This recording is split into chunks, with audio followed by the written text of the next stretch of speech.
Japan చెందిన ఒక సాంప్రదాయ మద్యపానీయం సాకే. దీన్ని రైస్ని ఫర్మెంటేషన్ చేయడం ద్వారా తయారు చేస్తారు. ఇది జపాన్ కల్చర్లో ఒక ప్రత్యేక పానీయం.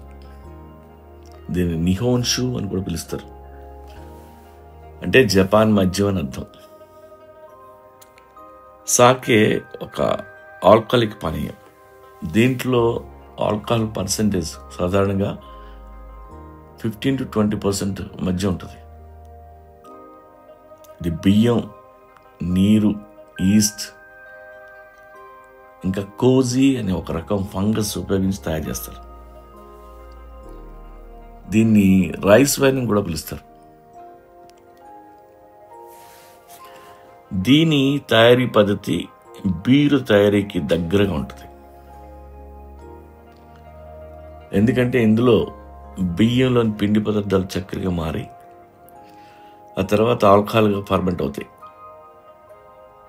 ఆ సాకే తయారీ జపాన్లో సుమారు 2000 సంవత్సరాల క్రితం హీయాన్ కాలంలో, అంటే 8th centuryలో మొదలైంది. మొదట్లో ఇది మతపరమైన పండగల్లో, షింటో టెంపుల్స్లో దేవతలకి సాకేని సమర్పించేవాళ్ళు.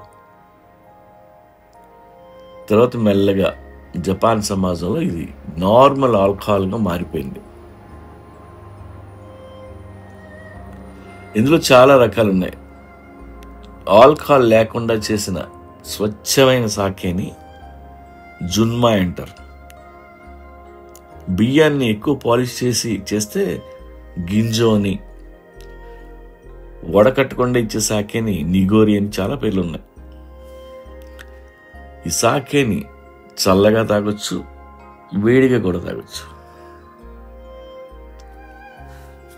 క్వాలిటీ సాకేని చల్లగా తాగాలి, నార్మల్ సాకేని వేడిగా తాగాలి. ఒక పెద్ద సిరామిక్ బాటిల్లో నుండి చిన్న సిరామిక్ కప్పులో సర్వ్ చేస్తారు. ఈ సాకేని సుషి, సషిమి, గ్రిల్డ్ చేపలు లేదంటే టెంపురా మీరు తాగితే చాలా అద్భుతంగా ఉంటుంది. ఇందులో 1200 బ్రాండ్స్ ఉన్నాయి. అందులో పాపులర్వి డసాయ్, హకాసియన్, కుబోటా. వీలైతే ఈ బ్రాండ్వి మాత్రమే కొనండి. ఈ మధ్య ఈ సాకేని అమెరికా, యూరోప్లో కాక్టైల్స్లో కూడా కలుపుతున్నారు.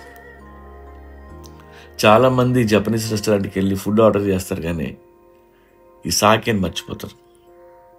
ఈసారి వెళ్ళినప్పుడు జపనీస్ ఫుడ్తో పాటు తప్పనిసరిగా ఈ సాకే తాగండి. తాగే ముందు కొంపాయ్ అని చెప్పి తాగండి. కొంపాయ్ అంటే చీజ్ అని అర్థం.